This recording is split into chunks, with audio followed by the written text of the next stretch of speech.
up, fellas? See, that's the thing with Trump is, yeah, it's a joke, but like, come on, man, you're supposed to be serious. Knock it off. Politics is wrestling. We're just getting good heat right now, and 90s wrestling is back. We've got the WWF Attitude Era. Sting is up in the rafters. That's just how things are.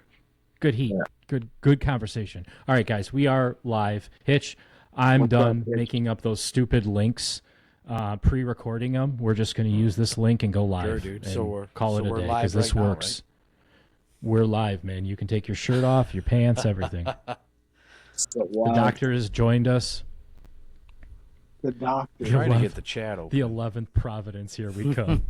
I didn't see or learn who the doctor is. Is he just a fan, or does he have a buddy of yours? Doc's a big supporter of the show, from my understanding, and he had a lot to contribute last time we were live, and we appreciated that immensely. Yeah. No, he's also the secret mastermind behind this whole podcast. The brains. So you know how you had Shredder and then you had Krang? I guess I'm Shredder and he's Krang. So yeah, he's the brains or behind like the this. Sergeant Hulka. He's the big toe. Sergeant Hulka. You're Francis. That makes I me like John that. Candy.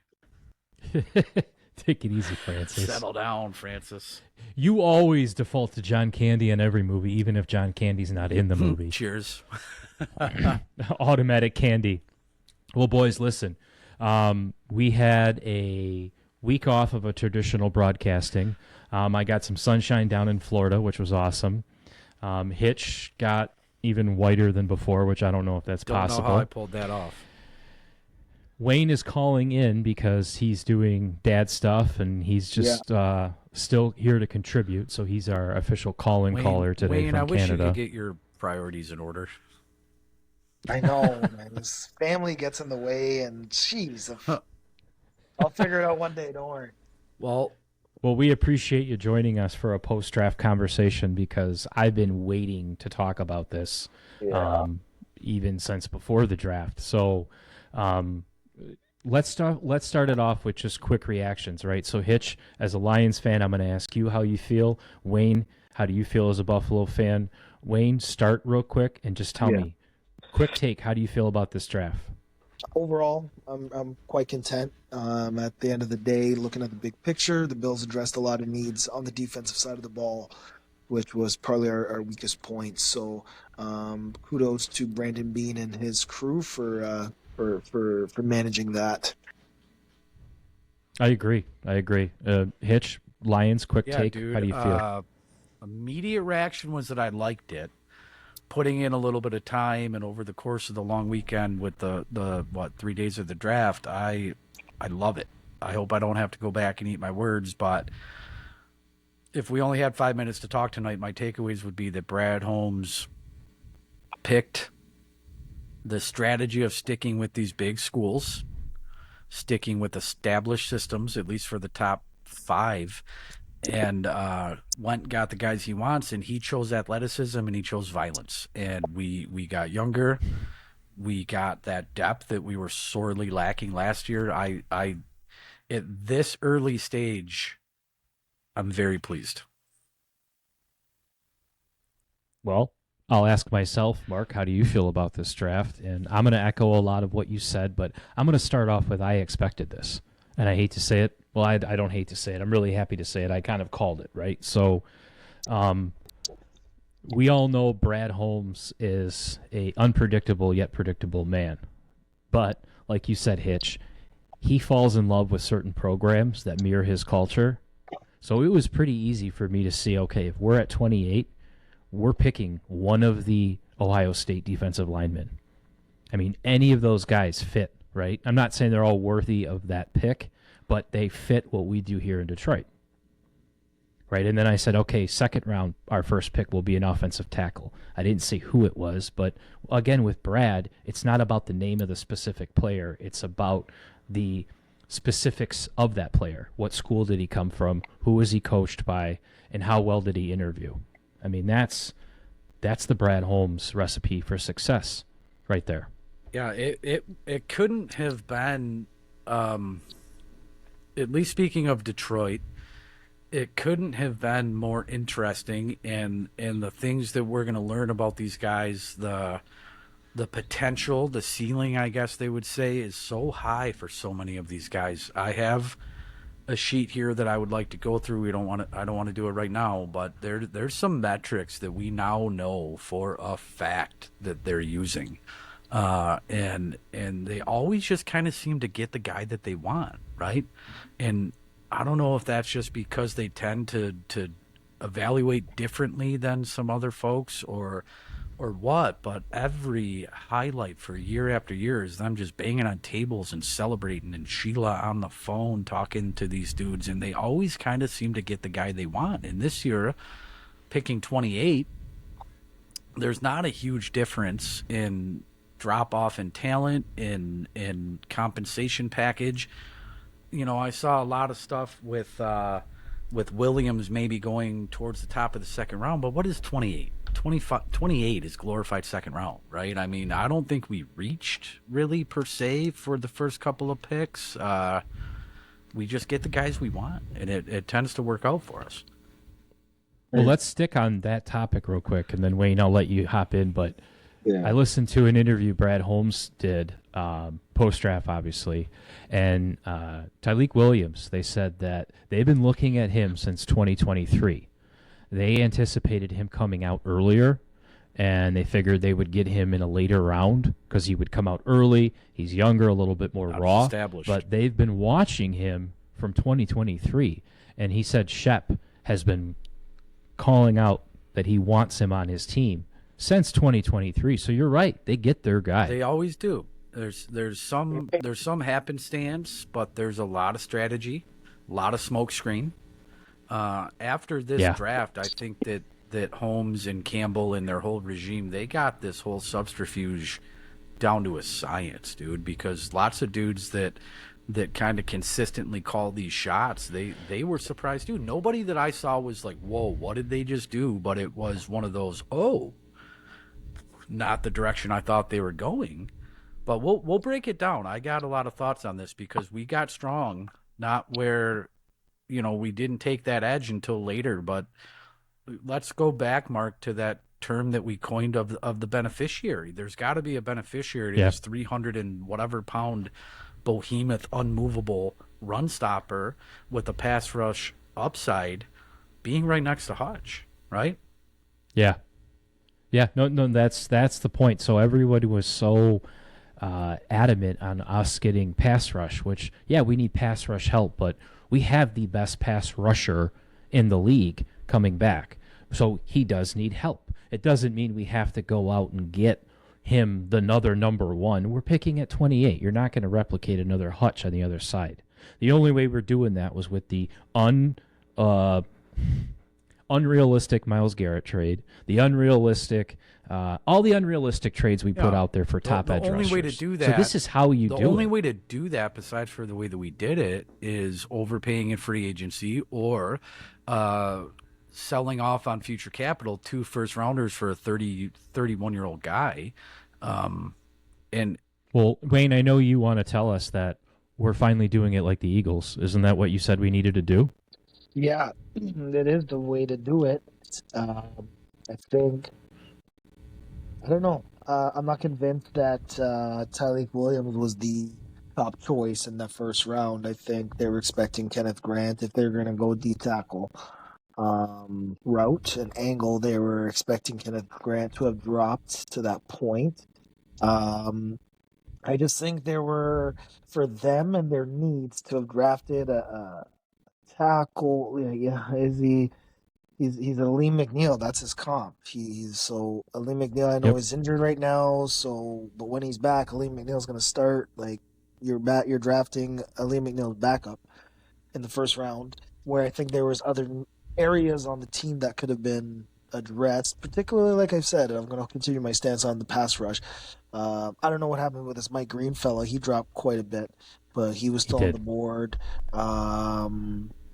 Nick Scourton. There was a few guys still out there that I would have thought would have probably addressed that need for you guys a little bit better. But you guys are convinced that this is the way. This is what Brad Holmes wanted.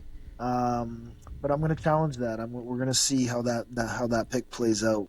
Well, and if I can have the opportunity to kind of have a rebuttal, there's more than one way to peel an onion. And when you say that you need a pass rush that we're weak on the edges, uh, we got a guy that fills the immediate need, the short term need for McNeil being gone. I have in my notes comparable player McNeil. Okay, but what I think this guy has the potential to be is a unmovable gap plugging run stopper with the feet and the hands to develop into a pass rusher, as we've seen McNeil do over the last 3+ years, right? So we're filling that immediate need that is voided by McNeil still recovering from surgery, but then we're also we didn't add a bookend or run stopping edge for that matter for Hutchinson, who is a premier pass rusher. We added somebody that is going to demand double teams and not necessarily right out of the gates from a pass rushing standpoint, but Hutch does more than blitz. Hutch isn't Houston. Hutch does more than blitz. So you're freeing up one or the other, and then you go down the line and you scratch the itch with the Egyptian edge rusher. Everyone is some folks are saying he's more of a bookend. He's more like setting the edge, more of a run stopper. But everything that I'm seeing says 20 sacks in 2 years, right? From a guy that's very raw. He's one of the few guys of the 7 that we drafted whose relative athletic score was not through the roof, right? But we were able to go out, add quality starter, immediate starter. And then if you look at a guy like McNeil or anybody the size of McNeil, it's hard for them to be on the field for an entire long drive, right? So you have the luxury now of this plug and play starter from Ohio State coming in as an absolute mountain that's going to disrupt the run, that's going to demand attention from potentially more than one blocker, and that frees somebody up. So you wanted to bring the pressure from the edges. All the pundits are saying Detroit needs an edge, but we potentially freed up the best edge rusher in the game. And we did that by getting the guy they wanted that is a culture fit and is going to, for all relative accounting, is going to have that upside to develop into the pass rusher. Because Wayne, I know you played football. I know you coach football. You see the tape where he's making these power moves with his arms, but he's working with his feet too. His inside step, what he's doing with his left leg on one side or his right leg on the, if he's coming from the other gap, is fantastic. And I don't think I'm just being a slappy or a homer. I think that we got a guy that fills the need to free up Hutch, the need to stop the run, because look at the running backs in our division. And then we add the quality depth that we were missing last year on the heels of a guy like John Kaminsky retiring, right? This, Mike Green, it's all conjecture. It's a crapshoot, but a guy like Mike Green, there's a reason that he fell past us, right? It wasn't just that we were in love with a big run stopper. I'm hearing all these things about pending charges, about bad interviews. So we're not going to sacrifice our culture. So in my opinion, Wayne and Mark, for that matter, I think that we were able to really get better, to add depth, to add a quality guy that fits our culture that's going to free up Hutch, because all of this is about freeing up Hutchinson, right? If you're looking at, we're not bringing pressure from the edge, it's all about getting Hutchinson free, and I think we accomplished that. I sent you the Mike Mayock interview, both of you. I know I did, right before this. And Wayne, it got me thinking of you because you said Ravens are going to go out and have the best draft ever because that's what they do. They draft. They always go out and get their guys. We don't know how they do it. You said the Eagles are going to go out and they're going to do Eagles things. And they did. They got everybody who they wanted. We don't know how they do that. Well, Mike Mayock, if you watch the video, said there's a third team that's starting to have that trend, and it's the Lions, because they're going out and getting their guys. Because, yes, there were pass rushers that I think will probably do really well on the teams that they went on. But when the Lions and your Bills did the same thing, they got guys that are Buffalo Bills. They're meaty, right? And that speedy little corner you guys got, who's from Detroit, he's a Bills. He is perfect for your Bills Mafia. He is Oh, yeah. positive, full of energy, great teammate. He's a scrappy, smaller corner, and you guys exceed with that, right? So I think both of us have organizations that are very secure with what we want to do, who we are, and what we want to be.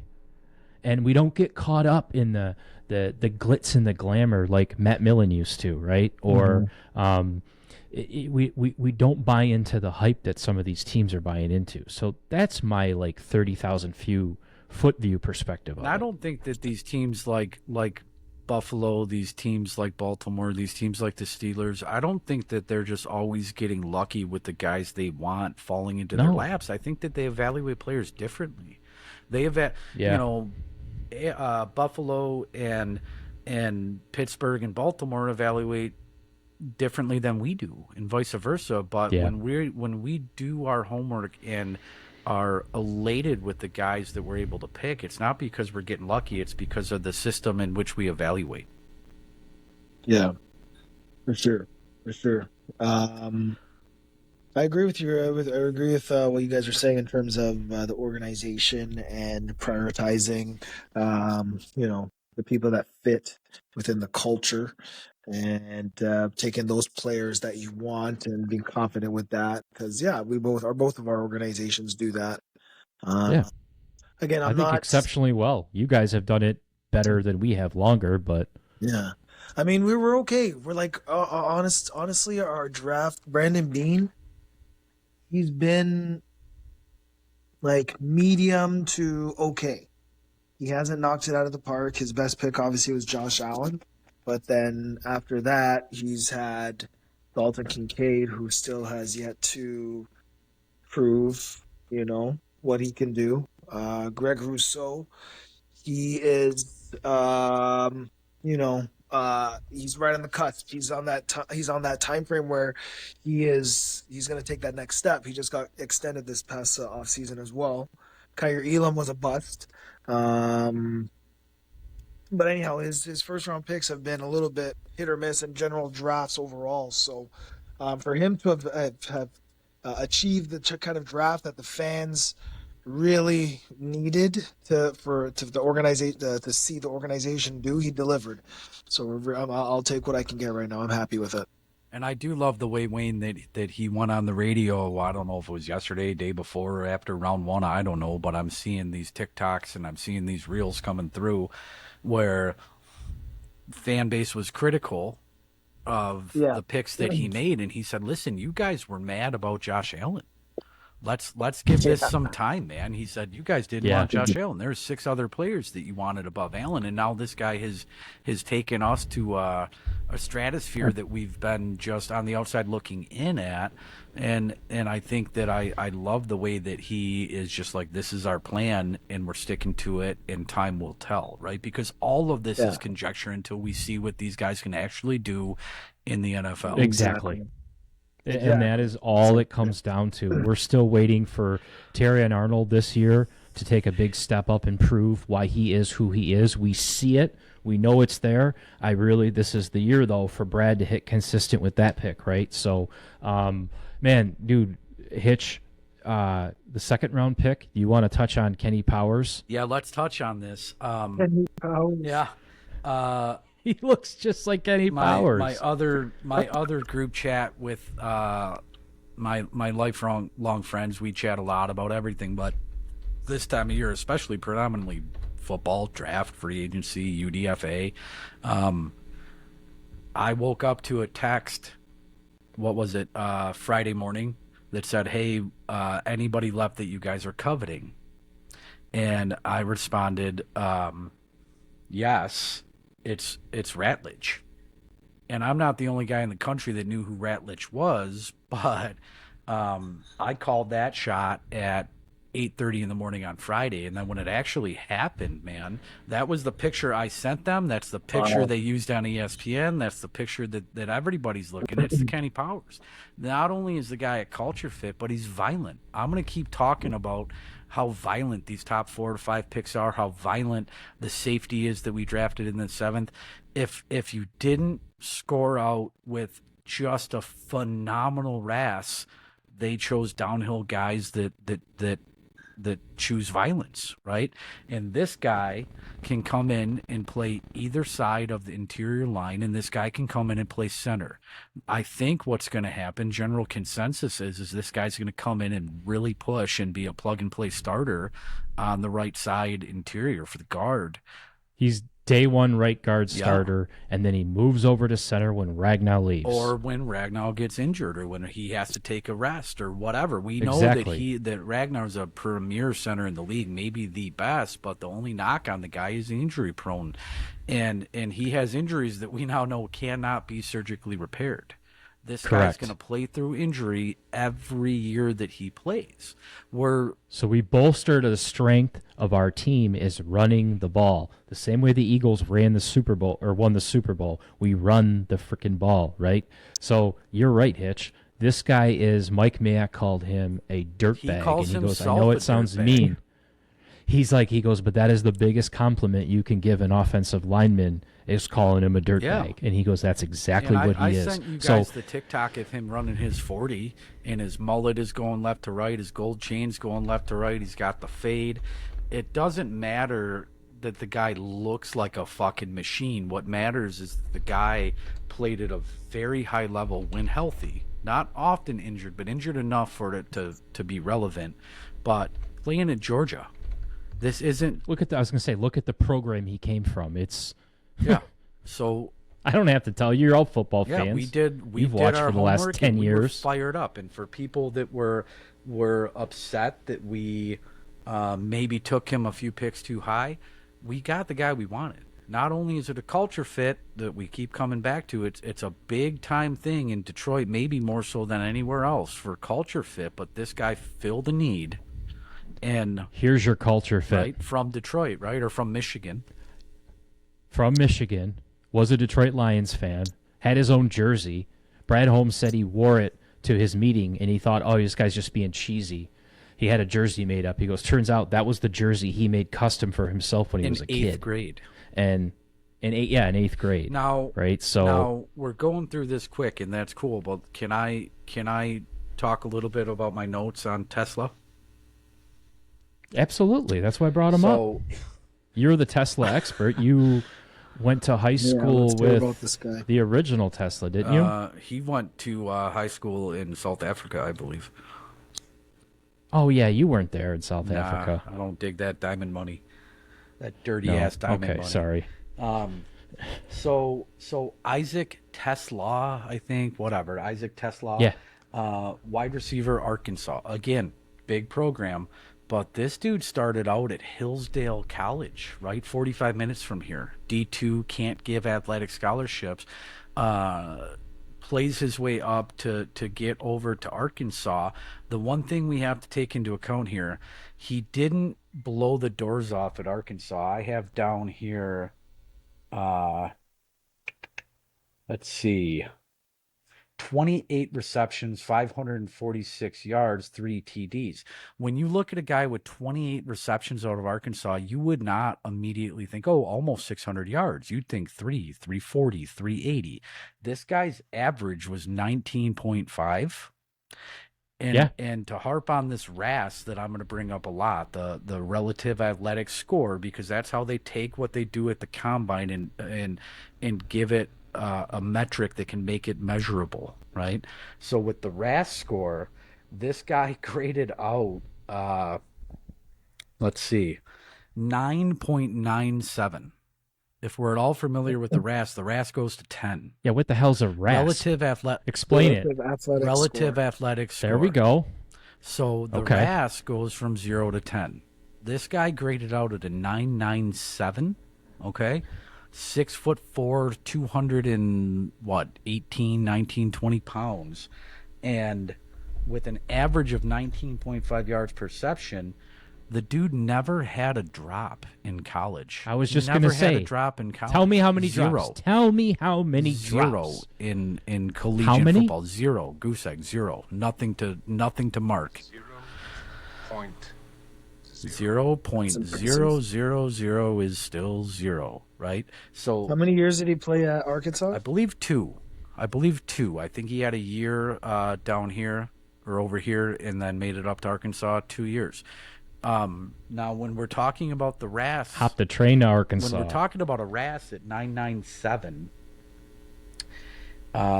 since they started the combine and incorporating these RAS scores as a measurable metric, there has been 3,441 receivers measured on this RAS scale. All right, give me the top 5. I can't give you the top 5, but I can tell you out of almost 4,000 people, he ranked at 11. They started doing this in 1987. Oh, out of 11 from 87, and that No, rhymes. out of the almost 3,500 dudes that have ever been subjected to this scale, he Right. grades out at 11. Since Yeah, 87. 87 He's to 11. present. Yeah, 11. Okay. Okay, so that stat's going to be relevant when you tell me who the 10 people are. Go ahead and look it up, dude. But what Brad does. See, I knew that was the next what question. Brad, what and they I do is get they it. only have so much that they can measure off of, and what they value is big program, good coaching, and then athleticism. The guys that Yeah. we Yeah, did, this guy the is- guys that measure out with a relatively average RAS that we got throughout this draft are guys that are just violent, downhill tacklers, blockers that just maul. You hear the term road grading, right? We got a couple of road graders. I think that some of the most interesting picks in the entirety of this draft are 2 or 3 picks made by the Detroit Lions. They grade out. They all we can look at is what they did in college and what they did at the combine, and all we can look at is the film that we have and the numbers that they put down on paper. And if you were just evaluating we can. by that, these are home runs. Well, and let's look at, too, where they can help us. They can help us in the slot, right? You got, in the 5th round, we picked up Miles Frazier as an offensive tackle. And another one, he's a mauler. He's another guy from LSU, from a coaching staff that they love. Brad Davis, I think, is the coach over there. And it's... The thing that I've noticed, Hitch and Wayne, is that these guys have a lot of commonalities and not even only what they've done on tape, but what they're capable of doing in the future, right? How coachable are you? We saw that with a lot of players, and that's a good way to fall in these drafts. Ceiling. If you come in interview and they look at you and they go, yeah, okay, this guy, he did great in college, and that's his ceiling. You're right. There's no way we're going to be able to get any more out of him. And if we're going to be drafting him as a 2nd or a 3rd or a 4th round pick, I'm not even touching this. Distracted by Doc over here. I gave him a Current task. Hitch status: 4 beers. 2 tangents wide and absolutely unstoppable. I feel like a juggernaut right now, and I will tell you that I am probably more than 4 beers in. I've slept for about 3 hours in the last 2 days, shit. and I'm fired up, dude, because this draft, I feel like it's going to hit different. It already hits different because where I was headed before the doc gave me my poll numbers is we got guys for the future. It's clear to see where they fit in. Previous years, it's like, okay, we really expect to see Josh Pasquale start in immediately when we're that stripped away from defensive end. Okay, no, he's clearly depth. Great. These guys, man, I already know where they're going. I know they're here for the future, and I see the bigger picture now with what he did. And that's why, and I'm telling you, there's been a couple comments in the chats about certain opinions. You cannot fall in love early on in the draft with players. You can't. You can't fall in love with any player yet to be drafted, the same as you can't fall in love with the players that you already have. We want to keep this nucleus If you trust together, your but what general is the manager, nucleus, right? Exactly. And we're used to that, though. That's the SOL fan where, and I get it, we all have a little bit of that DNA in us where we're used to that mentality where we don't trust our general manager, so we're in fantasy land. We're thinking about, okay, I'm a Madden GM and I want to put this team together to distract me from my current roster, right? No, we have a general manager where I can go out and say, and you can go out and say, hey, this is a Brad Holmes kind of guy. Or first round, yeah, they're going to take somebody. It was like mid-season of all of our episodes, and I said, guys, get ready to fall in love with one of these Ohio State linemen, because I knew Brad Holmes is going to love one of these guys and just say, they fit what I want to do here. Can I address something from the chat? You were, yes, All right. please, sir, address the so chat. I don't recall if we ever saw Anthony in here or not. And Anthony, thank you for giving us your The thank you contribution. for giving us your time. Thank you Thank for you. sticking in here. And I want to address what you just said. Anthony says, I like Tesla, though we gave up way too much for him. Okay, I knew this was going to come up. And I know that we're from Detroit. I know that we're excited. I know that we're fired up. But if you look at the actual picks given up, okay? If you look at this and you hear, hold on, I got it in my notes because nobody's perfect. Here it is. If you look at what's given up for Tesla, it was round 3 pick, traded up to 70, right? We gave, I believe, 102, and then two third round picks, right? 2 third round picks from next year. One of those third round picks, I believe to be, in fact, check me if I'm wrong, I want to know, but I believe one of those third round picks was a compensatory pick that we were on track to get for Aaron Glenn going over to the Jets. Okay, so then you start talking about, yes, technically a third round pick, but it's pick 33, 34, 35, 36, whatever it was. So we swapped, right? So we moved up to 70, gave them 102. We gave them a 2026 third that will really just depend on how we finish, right? Anywhere from 1 to 32. Yep. But then ostensibly you're giving up a pick that you never calculated, that you weren't planning on, that you were just happy to have, that is a glorified early 4th round pick. And you might think we're splitting hairs, but you used a third this year's plus the 2 third rounders in 2026 to move up an entire round.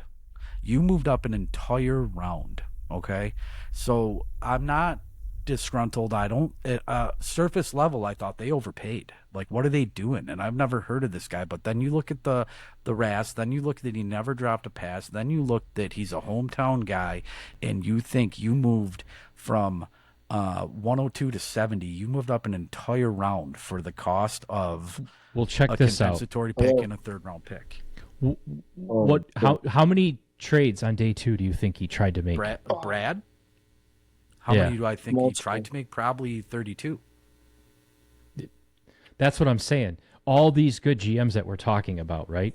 Philadelphia, Detroit, but that's what they do. Day 2 and day 3, they just trade around. So I know the point you were trying to make on beer number 12, but what you were trying to say is those later round picks, that's what you do. If you're thinking already that in 2026 we needed our 3rd round pick at the later end of the round and that's going to make or break next year's season, you're living in the past. You got to start thinking like Brad Holmes. You traded the 3rd round pick that is yours in 2026 in perpetuity. You're going to get a 3rd round pick, and then you traded a compensatory pick to move up the equivalent of an entire round. Enough and said. Then next year at 2026, Brad Holmes comes up and we have 3 third round picks because of something he did with something. For sure. So he's a wheeler, he's a dealer, and that's why you have to trust him. Just like Howie Rosen when he cuts his entire defensive line, trades C.J. Gardner-Johnson, and then has an awesome draft, and you go, oh shit, they got younger and better just like that. I appreciate the engagement. Anthony is also saying that we gave up a 6 in 2025. Okay, we did. I'm sure you're not wrong. I'm okay with that. Yeah, and that's the point I think we're both trying to make, is that, and the bigger picture of it, we can't get hung up on those tiny things because That's what these good general managers do, man. They're picking up the phone, bugging each other every 5 seconds, day 2 and day Well, that's what 3. I told you guys. That's what I told you guys is how your mentality has to shift when it comes to these draft picks, You're right. especially sitting towards the end of the draft where you can't really focus on a particular guy at the top of the list, right? You just got to wait to see what falls to you, and at that point, then you start wheeling and dealing, and yeah, you guys are seeing exactly how an organization that is almost ready to get to the Super Bowl, how it operates, and it's firsthand, just like this. Yeah, it all hits. It all These hits draft picks are different. assets. They're assets. They're not like we Well don't said. need these guys to fill the roster, right? You just need assets to move some chips around so you can get one stud here and there, and that's where you're at, man. That's a good feeling. Well, then let's talk about the way that people formerly evaluated the value of a draft pick. Right? It was all based on the quote unquote Jimmy Johnson draft value chart. Okay, that made sense. That's what everybody used. It made relative sense until the Rams did what they started doing, right? They were just giving up first round picks. How many years was it that the Yeah, Rams? Brad Holmes. Yeah, and the Rams didn't have a first round pick for how long, and they won a Super Bowl, right? So that was a game changer, and that Jimmy Johnson antiquated value chart is out the window. So when people look at two third rounds and a sixth, they're tending to value that off of the old metric. But when you're looking in today's NFL and in a win Well, now mentality, the window is open mentality that we've never had the luxury of in our lifetime, it's a whole different ballgame. but and that's what you're saying. This is the new NFL. So let's look at a team like we all hate, but I'm starting to come around in respect of the Eagles. I fucking hate and the Eagles. This is what so this is how they did what they've done, right? So when Chip Kelly was still running that team and he was the general manager, they took Howie and they sent him all over the world and they said, go learn how all these different teams are successful. Soccer, hockey, wherever, right?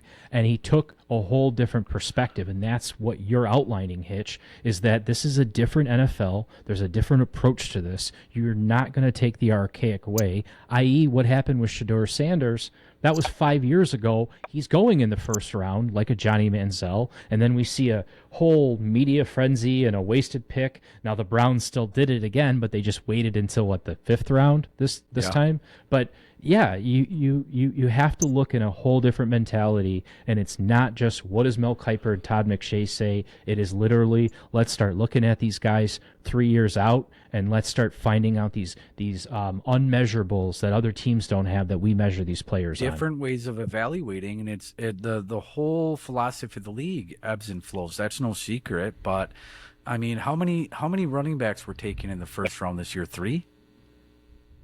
Yeah, and do you want to know why? Because the game has Because changed Philadelphia won a freaking Super by Bowl digging into and free they agency and getting their guy, right?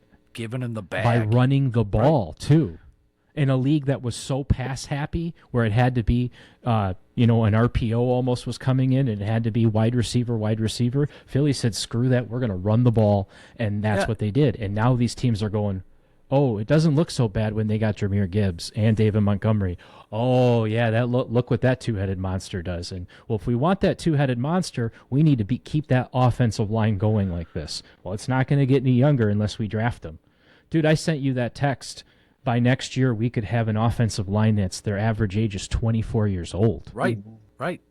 I mean, how awesome is Yep. that, right? And then if you really want to talk next year's draft, then you can go out and really beef up the defensive line and Hold on a have second. somebody I thought you top guys, near. I thought your guys' offensive line was in jeopardy of kind of capsizing a little bit with Ragnow getting a little bit up there, and Well, Well, the Glasnow and little left tackle, whatever his name is, Glasgow. Decker. Glasgow is now, in my opinion, a nice depth piece. We drafted 2 guards from 2 big programs that are plug and play at this point. Glasgow now matriculates himself down the depth chart to an affordable depth piece, right?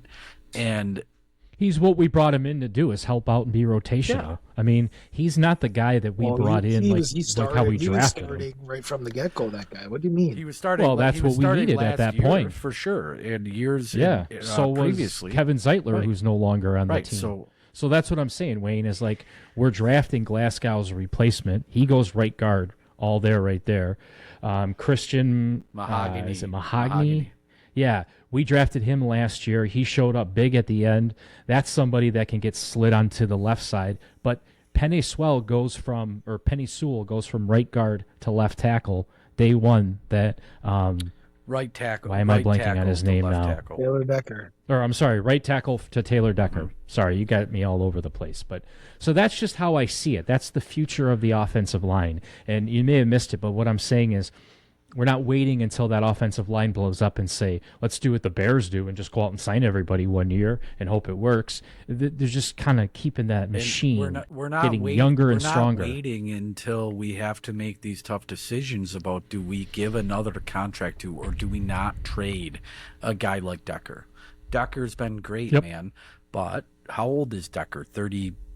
36, probably 34. I don't know. Yeah, he's going to retire. Wow. He's going to retire a lineman or a lion. 36. Oh my! I didn't realize he was that old. Well, and maybe I'm wrong. Oh, he's been on the team Doc forever. or Anthony can fact check us, really? but he's in his mid 30s, I think, and he's already on to, I believe, his third contract, and he has made bank from us. But what we did with these two offensive linemen in particular at the top of this, or near the top of this draft, is we just kind of hedged our bets, got young, got athletic, guaranteed, if everything pans out, that we'll be able to run the ball like we've been accustomed to running the ball. We'll protect Goff. That's the name of the game, and we were able to do that. Was it what everybody thought we were going to do? Was it what Fairweather fans wanted us to do? Was it what Mel fucking Kuiper wanted us to do? No.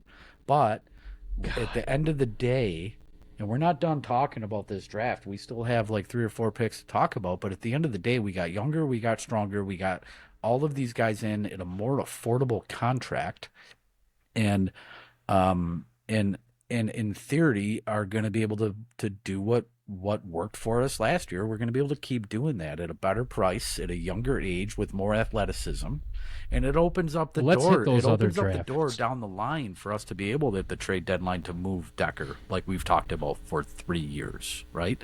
It gives us the depth. I am going to put a knife in your Decker ramble because you want to talk about Miles Frazier. I do. And I know that's where you're I headed. do, and I have some. And I know you want to talk about Ahmad Hussein. Just look, Decker's but, 31. Okay, so in my That's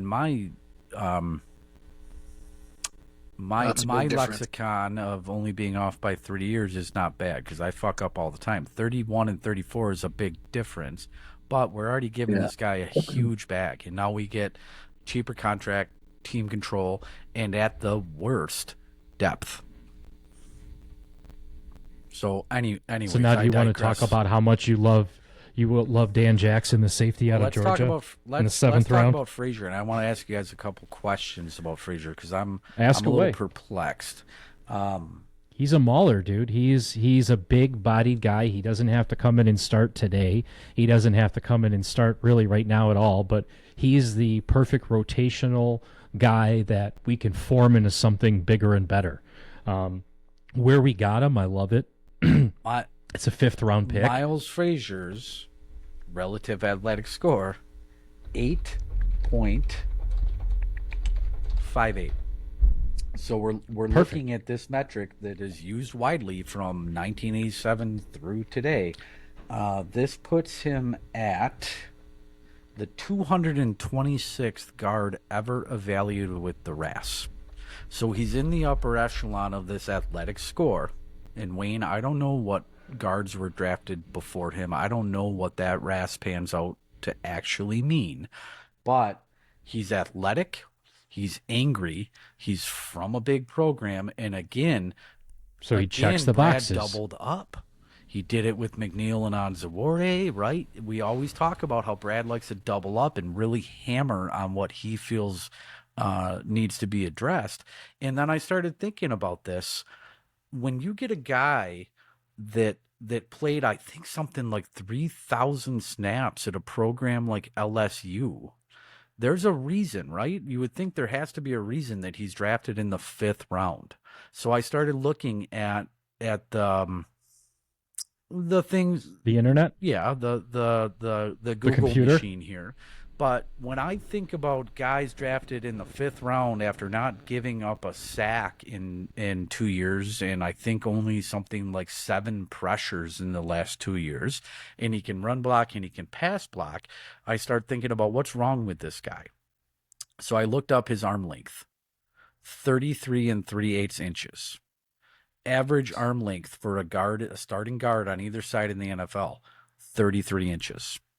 I looked up his actual hand size. His hand size, 9 inches. Average hand size for a guard in the NFL, either side, 9 inches. The guy ran a 40 for what it's worth at a pretty impressive pace. He graded out with his high athletic ability, and he came from a program like LSU. So why was this guy here in the 5th? That's my question. Why was he here in the 5th?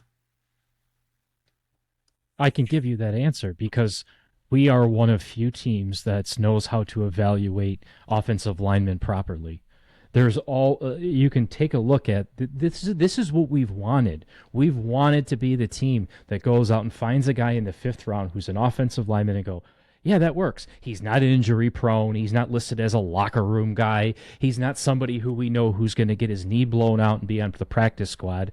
Like, these are guys where we go, he found a dog. I love it, right? We're just not used to this. And that's why you just have to kind of say, to your point, he checks the box on your goofy ass score and says he's a great athlete, right? He's a mauler. His stats are there. He's average across the board. And the measurables are, we can argue that up and down. That's irrelevant because if he's a stud, and there's plenty of guys that didn't measure properly. It's not irrelevant because it's the tools that we have to our disposal, or that the professionals have to their disposal, to evaluate these guys. Yes, sir. And I'm not being argumentative. I'm just sincerely confused why this guy was able to barely even give up a quarterback pressure to absolutely open up holes and eviscerate people when asked to run block. I don't know. Maybe our chat knows. Where do you go to college? LSU. Hmm. Interestingly enough, the tackle drafted by the Patriots in the top of the draft from LSU, I want to say that was like the first tackle drafted out of LSU in the 1st round ever. So are they pass happy? Is it the Joe Burrow show? Is it always just run and gun, that Southern sec run and gun deep pass? Is it? I don't know. Dude, the knock on him right here is he's got small hands for an offensive lineman. Average. Well, they have it small listed on here, right? Right, but I'm just saying the knocks on him are minimal. There's nothing that stands out. It's negligible. I have small hands too. That's what I'm saying. Small hands too. But if I weigh 360 pounds and am a road grader, do you want me punching you in the chest 59 times a game? No. So I just don't know. I don't know why these guys are falling the way that they fall. It's just interesting. I think they're just. I think there's got a lot to do with the availability of training and the progression of the athlete in general. A lot of these guys aren't the old school plotters like the old linemen used to be. A lot of these old linemen are athletes and train specifically for the combine and certain things. But just in general, these athletic facilities too are top of the world when it comes to equipment and functionality, and there's so much advancement when it comes to that I think the talent pool gets wider because the training and the availability of training is so vast now in college athletics. That was well. Let's talk about how vast well said. It was. It was well said, and I'd like to bring up the fact that we drafted an Egyptian man. We are the first team to do that on the list. Yeah. I believe him to be See? the first. I know where your list is at. I love this guy, man. Go ahead. I love this guy. See? He won me over at the combine with his energy. Then I heard his story, and He so looks like a good one. I wish him well for you guys. So Wayne, what What's is his Wayne? rasp? What his RAS? This is the first RAS that was well below average, but and we'll come back to that. But That's what she said. Pam and her Pams. Wayne, what is the name of the drill? And I think I know what you're talking about when we talk about combine. The drill where they're running like the figure eight, right? Right hand down, left hand down, fire out athletically. Are you I don't know what it's called, but you just described Are you it. Yeah, the talking one- about when he was like literally barking at the coach and saying, Yep. "Come on, let's Exactly. go!" Right? Exactly. And exactly. Yeah, dude. And I know culture isn't everything for a lot of teams, but I think culture is a lot for Detroit, right? We know what kind of football player we want, and we also have confidence in our coaching staff to get these guys up closer to their ceiling. Look at this guy. Now, he looks like he's not going to be setting the other end. He's not the Hutch bookend right now. And if you look at the guy in gym shorts, he looks like he's a run stopping, edge setting, stereotypical 2013 defensive end. But then you look at the numbers and the guy is a dog. Not just because he barked at Minnesota's line coach at the combine, but he's a dog, right? He's raw. He reminds me, my comparable, I think obviously for many reasons, is Ziggy Ansah. But Oh yeah. I was going to say, don't even say he reminds me of you in high school.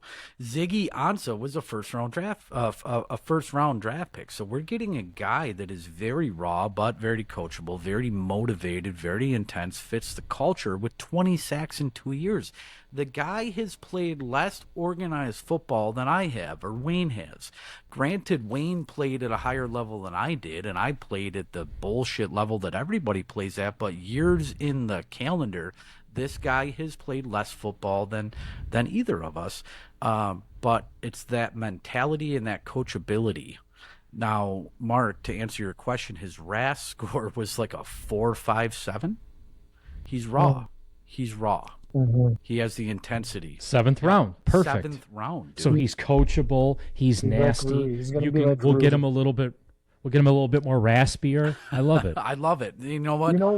As much as he's like a project fit for Detroit, I like to think that the Detroit organization was thinking of connecting a lot with their that culture that demographic. There's an opportunity there out in Dearborn with some fans gravitating towards the team now, and this guy can be a cultural hero in Detroit. Dearborn, Dearborn was fired up, right?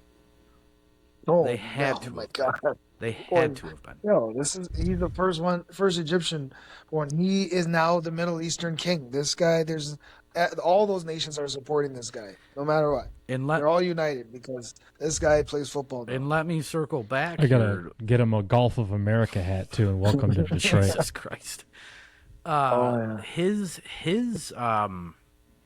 His phone conversation that has since or subsequently been TikToked and televised and everything with Dan and with Brad and with Sheila, it wasn't lip service, dude. That dude was in tears. Everyone in the room, I'm assuming family, close friends, right? Absolutely joyous that he got selected. And what he said, and it's kind of, I could never put my head in this space, but I'll die for you, Coach. Hitch. Let's hear it. I'm about to show it. Can you see it? I just want him to believe in me. I just want him to believe in me. I will die on that field for you.